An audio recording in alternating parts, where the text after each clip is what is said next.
वतीन कॉम्रेड सदा मलावदे यांची उमेदवारी जाहीर झाली।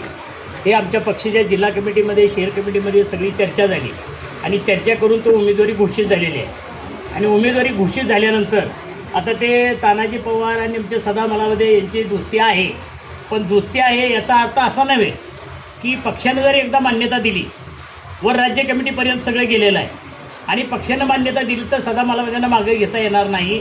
जर घेतलं मागं तर पक्ष त्यांची पक्षातून हकालपट्टी करेल, पुढले परिणाम वाईट होतील।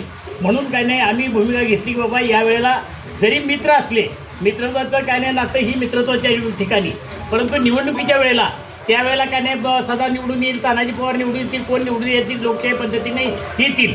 मात्र काय नाही आता त्यांनी विनंती केली की तुम्ही मागं घ्यावी। मात्र आम्ही सांगितलं पक्षाची काय नाही आम्हाला काय नाही हे असल्यामुळं आम्ही काय माघारी घेऊ शकत नाही। कॉम्रेड सदा मलावदे ते मालक नाही, ती पक्ष मालक आहे। पक्षाने ठरवलं तर ती उमेदवारी घोषित केली तर आम्ही काय उमेदवारी मागे घेणार नाही अशा पद्धतीने सांगितलं आणि आम्ही काय नाही ते थांबलो।